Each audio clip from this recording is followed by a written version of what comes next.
ಗೆಳೆಯರೇ, ಇವತ್ತು ನಾವು ಕ್ರಾಪ್ಟೋ ಆ್ಯಪ್ನಲ್ಲಿ ಹಣ ಕಟ್ ಆಗ್ತಾ ಇದೆ, ಅಲ್ಲಿ ಸಬ್ಸ್ಕ್ರಿಪ್ಷನ್ ಆ್ಯಕ್ಟಿವೇಟ್ ಆಗಿದೆ ಅಂದರೆ ಅದನ್ನು ಯಾವ ರೀತಿ ನಾವು ಡಿಲೀಟ್ ಮಾಡಬೇಕು ಅಂತ ಹೇಳ್ತೀನಿ. 199 ರುಪೀಸ್ ಇರ್ಬೋದು ಅಥವಾ ಅದಕ್ಕಿಂತ ಜಾಸ್ತಿ ಇರ್ಬೋದು. ಕ್ರಾಪ್ಟೋ ಆ್ಯಪ್ ಮೂಲಕ ನಿಮಗೆ ಹಣ ಕಟ್ ಆಗ್ತಾ ಇದೆ ಅಂದರೆ ಅದರ ಒಂದು ಸಬ್ಸ್ಕ್ರಿಪ್ಷನ್ ನೀವು ಮೊದಲು ಕ್ಯಾನ್ಸಲ್ ಮಾಡ್ಕೋಬೇಕಾಗತ್ತೆ.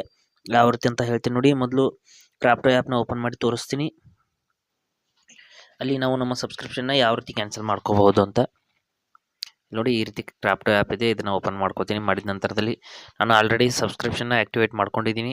ಇಲ್ಲಿ ಮೇಲ್ಗಡೆ ನಮ್ಮ ಪ್ರೊಫೈಲ್ ಫೋಟೋ ಮೇಲೆ ಕ್ಲಿಕ್ ಮಾಡ್ಕೋಬೇಕು. ಈ ಕಡೆ ಕಾರ್ನರ್ನಲ್ಲಿ ಒಂದು ಸಣ್ಣದಾಗಿ ಪ್ರೊಫೈಲ್ ಫೋಟೋ ಕಾಣ್ತಾ ಇರುತ್ತೆ, ಅದ್ರ ಮೇಲೆ ನಾವು ಕ್ಲಿಕ್ ಮಾಡ್ಕೋಬೇಕು. ಮಾಡಿದ ನಂತರದಲ್ಲಿ ಇಲ್ಲಿ ನೋಡ್ತಾ ಇರ್ಬೋದು ಸಬ್ಸ್ಕ್ರಿಪ್ಷನ್ ಸೆಟ್ಟಿಂಗ್ಸ್ ಅಂತ. ಇಲ್ಲಿ ನೋಡಿ ಕ್ರಾಪ್ಟೋ ಪ್ರೀಮಿಯಂ ಮೆಂಬರ್ಶಿಪ್ ಅಂತ ಬರ್ತಾ ಇದೆ, ಇಲ್ಲಿ ಗೋಲ್ಡ್ ಕಲರ್ನಲ್ಲಿ. ಅದ್ರ ಮೇಲೆ ಕ್ಲಿಕ್ ಮಾಡ್ಕೊಳ್ಳಿ. ಇಲ್ಲಿದೆ ನೋಡಿ, ಈ ರೀತಿ ಕ್ಲಿಕ್ ಮಾಡಿದ ನಂತರದಲ್ಲಿ ಇಲ್ಲಿ ನಮ್ಮ ಸಬ್ಸ್ಕ್ರಿಪ್ಷನ್ ಡೀಟೇಲ್ಸ್ ಎಲ್ಲ ಇಲ್ಲಿ ತೋರಿಸ್ತಾ ಇರುತ್ತೆ. ಇಲ್ಲಿ ಕೆಳಗಡೆ ಒಂದು ಕ್ಯಾನ್ಸಲ್ ಅನ್ನುವಂಥ ಒಂದು ಆಪ್ಷನ್ ಇರುತ್ತೆ, ಅಲ್ಲಿ ನಾವು ಕ್ಲಿಕ್ ಮಾಡ್ಕೋಬೇಕಾಗುತ್ತೆ. ನೋಡಿ, ಅದ್ರ ಮೇಲೆ ಕ್ಲಿಕ್ ಮಾಡಿದ ನಂತರದಲ್ಲಿ ಏನಾದರೂ ಒಂದು ರೀಸನ್ನ ಸೆಲೆಕ್ಟ್ ಮಾಡ್ಕೊರಿ. ಯಾವ ಕಾರಣಕ್ಕಾಗಿ ನೀವು ಕ್ಯಾನ್ಸಲ್ ಮಾಡ್ತಾ ಇದ್ದೀರಾ ಅಂತ ಈ ರೀತಿ ಸೆಲೆಕ್ಟ್ ಮಾಡ್ಕೊಂಬಿಟ್ಟು ಇಲ್ಲಿ ಕ್ಯಾನ್ಸಲ್ ಅಂತ ಕ್ಲಿಕ್ ಮಾಡ್ಕೊಳ್ಳಿ. ಇಲ್ಲಿ ಬ್ಲೂ ಕಲರ್ನಲ್ಲಿ ನೋ ಅಂತ ಇದೆ, ಅದನ್ನು ಕ್ಲಿಕ್ ಮಾಡಬೇಡಿ. ಈ ಕಡೆ ಕ್ಯಾನ್ಸಲ್ ಅಂತ ಇದೆ ನೋಡಿ, ಆ ಒಂದು ಬಟನ್ನ ಕ್ಲಿಕ್ ಮಾಡ್ಕೊಳ್ಳಿ. ಕ್ಯಾನ್ಸಲ್ ಅಂತ ಇದೆ ನೋಡಿ, ಈ ರೀತಿ ಈ ಕಡೆ ಇದೆ ಕ್ಯಾನ್ಸಲ್ ಅಂತ. ಮತ್ತೆ ಇಲ್ಲಿ ಕ್ಯಾನ್ಸಲ್ ಅಂತಾನೆ ಕ್ಲಿಕ್ ಮಾಡ್ಕೋಬೇಕು. ಇಲ್ಲಿದೆ ನೋಡಿ ಕ್ಯಾನ್ಸಲ್ ಅಂತ.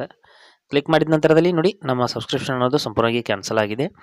ಈ ರೀತಿ ನೀವು ನಮ್ಮ ಒಂದು ಸಬ್ಸ್ಕ್ರಿಪ್ಷನ್ ಅನ್ನೋದು ಕ್ಯಾನ್ಸಲ್ ಆದ ನಂತರದಲ್ಲಿ ಫೋನ್ಪೇ ಅಥವಾ ಗೂಗಲ್ ಪೇ ಮೂಲಕ ನೀವು ಏನಾದರೂ ಆಟೋ ಪೇಮೆಂಟ್ ಮ್ಯಾಂಡೇಟ್ನ ಕೊಟ್ಟಿದ್ರೆ ಅದು ಕೂಡ ಕ್ಯಾನ್ಸಲ್ ಆಗಿರುತ್ತೆ. ಇಷ್ಟು ಮಾಡಿದರೆ ನಿಮ್ಮ ಹಣ ಕಟ್ ಆಗೋದು ಸಂಪೂರ್ಣವಾಗಿ ನಿಂತು ಹೋಗುತ್ತೆ. ಈ ರೀತಿ ನೀವು ಕ್ರಾಪ್ಟೋನಲ್ಲಿ ಒಂದು ಸಬ್ಸ್ಕ್ರಿಪ್ಷನ್ನೇ ಕ್ಯಾನ್ಸಲ್ ಮಾಡ್ಕೋಬಹುದು.